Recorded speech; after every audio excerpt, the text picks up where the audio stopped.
Bismillah ar-Rahman ar-Rahim, salam alaikum wa rahmatullahi wa barakatuh. Que la paix et la bénédiction soient sur notre prophète, ainsi sa famille. Merci de me rejoindre dans cette courte vidéo. Nous allons exposer c'est quoi la contribution en AFC et comment faire numériquement. Donc avant de voir ensemble ces définitions et l'application, j'aimerais vous rappeler pour comprendre bien cette partie qui est la contribution en AFC, il faut savoir ces questions en AFC. Voilà les questions. Analyse factorielle des correspondances, les étapes. Donc voilà les questions, c'est 15 questions. La première question, c'est construire les tableaux de contingence à partir des données de l'enquête, puis calculer les effectifs marginaux, calculer les profils lignes et profils colonnes, déterminer les poids des lignes et des colonnes, puis calculer les tableaux de fréquences observées et théoriques. Après, calculer le QD total, puis vérifier la dépendance entre les deux variables, calculer la matrice de distance, qui carré ou bien la matrice standardisée entre les lignes et entre les colonnes. Après, déterminer les valeurs propres, le vecteur propre, puis calculer la proportion d'inertie expliquée par chaque axe factoriel, puis calculer les coordonnées factorielles des lignes et des colonnes. Maintenant, on est à la 11e question, qui est calculer la contribution. Donc, pour comprendre cette notion, il est indispensable de savoir l'ensemble de ces questions qui est au-dessus de ces questions. Donc, ils sont liés, autrement dit. Donc, allons-y, attaquons la définition. Donc, voilà la définition. Qu'est-ce qu'elle nous dit, la définition? La contribution mesure la part des variances ou inertie, c'est-à-dire inertie ou variance, c'est-à-dire l'information qu'une modalité ou un individu apporte à un axe factoriel donné. Autrement dit, la contribution permet d'évaluer l'importance de la projection des modalités ou des individus sur les axes factoriels.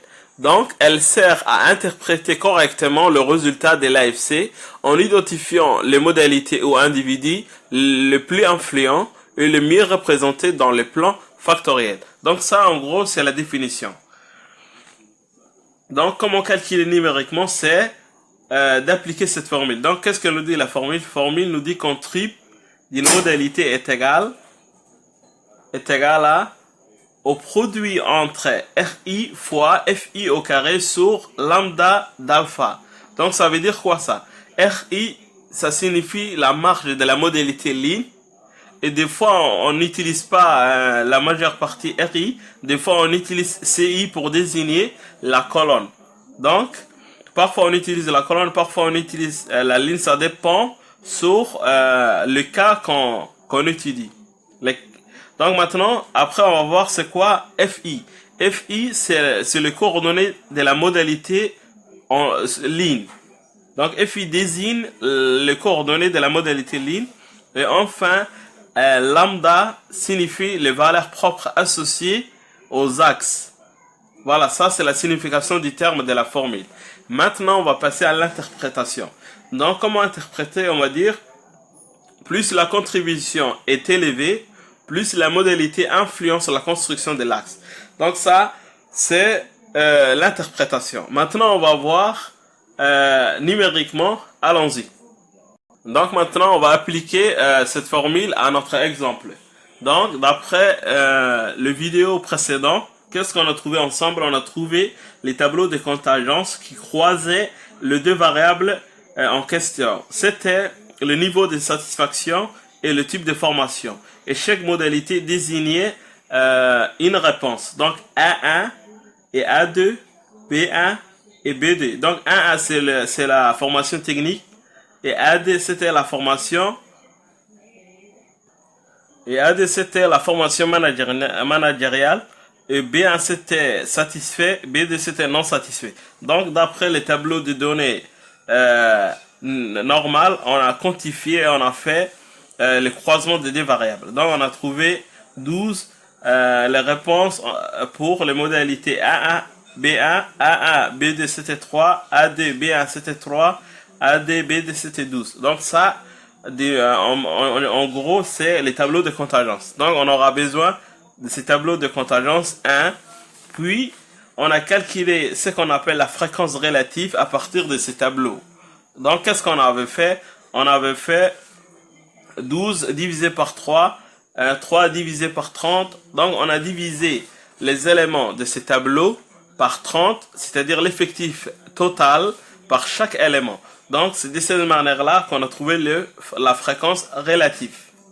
Donc, on va utiliser cette fréquence relative parce que dans ces tableaux de fréquence relative, nous allons extraire les valeurs des marges des lignes et les marges des colonnes.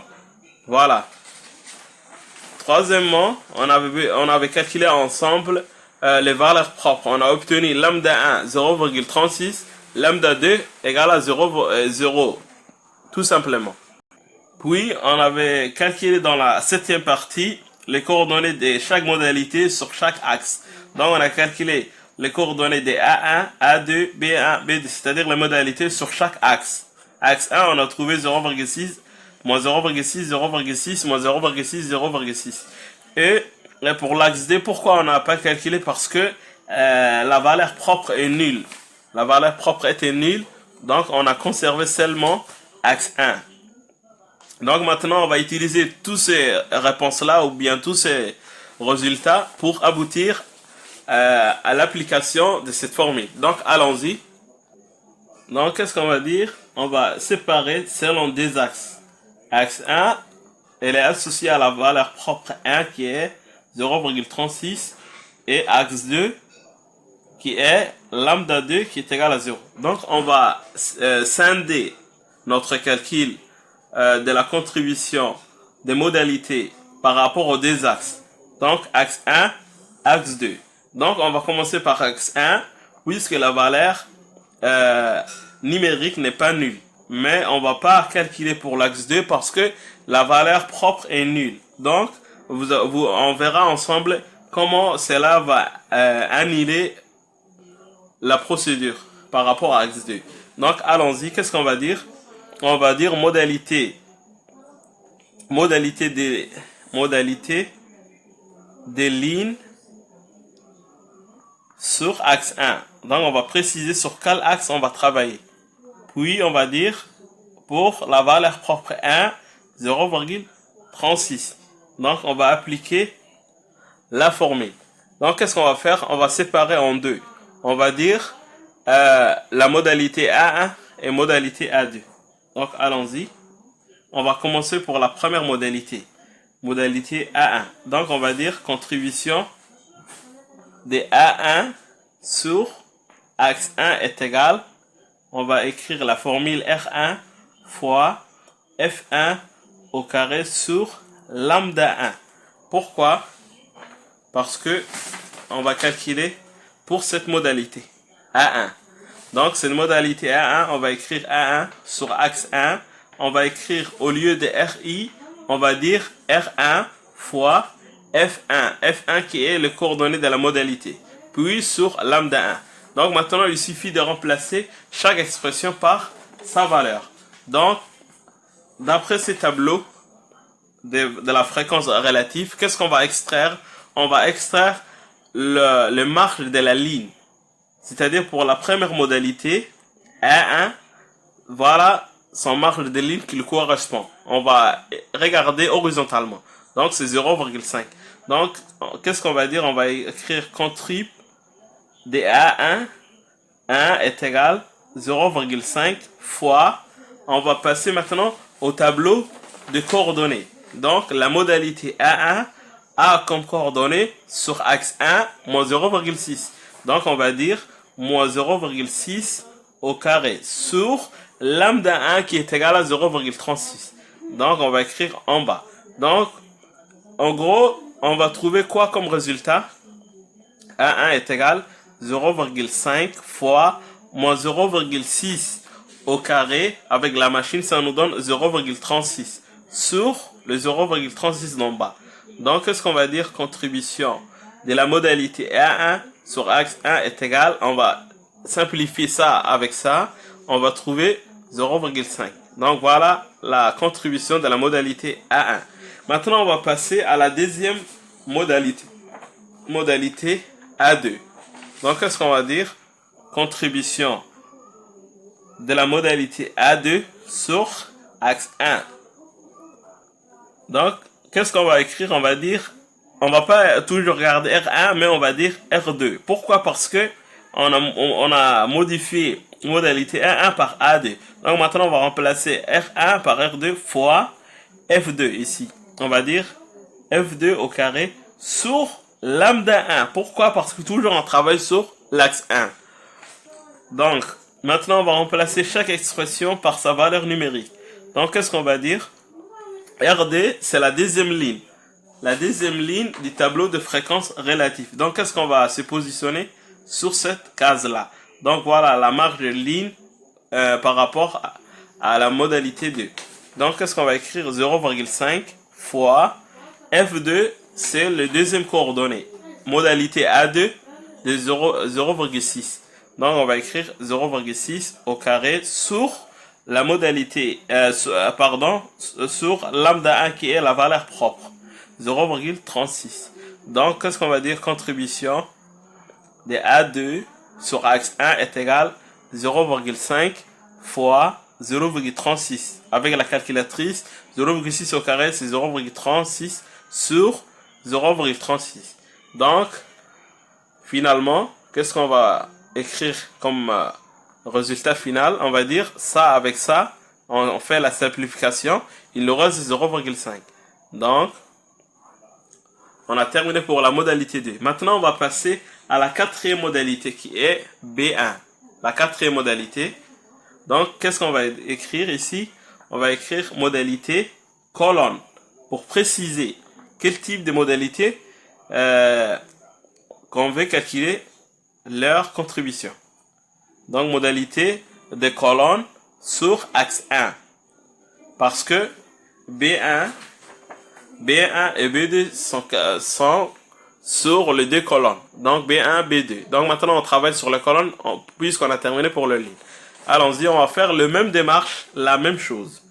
Donc, on va dire contribution de la modalité B1 sur axe 1 est égal. Maintenant, on va pas écrire R, on va pas écrire, mais au lieu de R, on va écrire C. Et au lieu de F, on va écrire G.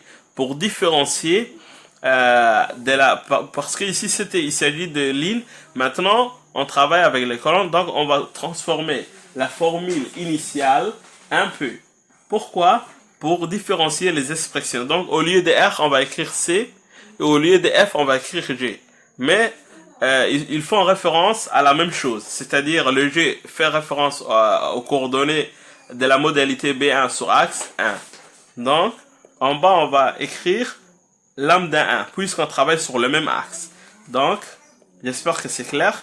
Maintenant, on va dire contribution de B1 sur axe 1 est égal C1. C'est la marge de la colonne.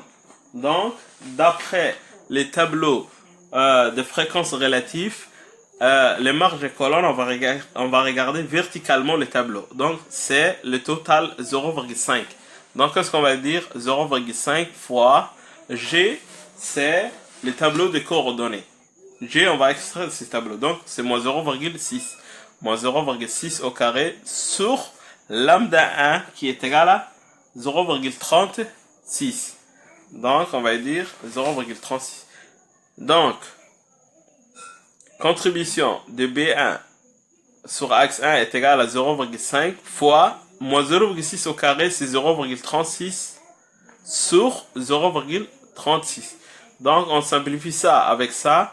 Donc, ça nous donne contribution de la modalité B1 sur axe 1 est égal à 0,5. Voilà.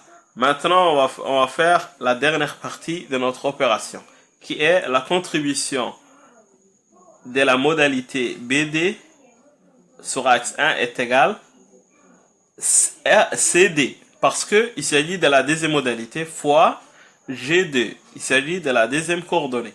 En bas, toujours on va garder lambda 1 parce qu'on travaille sur l'axe 1. Maintenant, on va remplacer chaque expression par sa valeur numérique. Donc ça va nous donner quoi? CDC, c'est 0,5.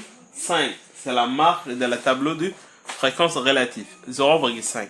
Donc on va dire 0,5 fois le coordonnée respectives de la modalité B2. 0,6, on va dire 0,6 au carré sur 0,36 qui est la valeur de la valeur propre.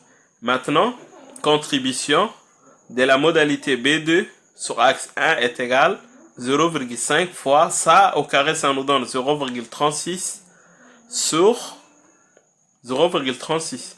Donc on simplifie ça avec ça. Donc dans la contribution de la modalité BD sur axe 1 est égal à 0,5. Voilà, on vient de terminer la phase numérique. Maintenant on va passer à l'interprétation de ce résultat. Donc voilà l'interprétation. Comment on a interprété le résultat? On a trouvé que toutes les modalités ont obtenu comme contribution 0,5, 0,5, 0,5, 0,5. Donc cela signifie en pourcentage 50%. Donc ça veut dire que les contributions sont égales à 50% à cause de la symétrie parfaite du tableau. Donc il s'agit de quel tableau? C'est le tableau de contingence. Voilà. Cette symétrie, c'est à travers ce tableau qu'on constate. Voilà, 3, 3, 12, 12. C'est à cause de ça qu'on a 50%. Donc cela signifie quoi? Les modalités A1 et A2 contribuent chacune pour moitié à la construction de l'axe 1. De même, les modalités B1 et B2 font de même pour le colonne, c'est-à-dire la même moitié. Voilà le tableau récapitulatif de la contribution. Tableau de la contribution des modalités ligne et colonne. Ligne et colonne. Voilà, A1, A2 c'est les lignes. B1 et B2 c'est les lignes. 0,5, 0,5, 0,5, 0,5. Donc, merci pour votre attention. Et n'oubliez pas de liker la page pour avoir plus de contenu concernant sur la statistique, en particulier l'analyse des données. Merci. Walhamdulillah Rabbil Alamin.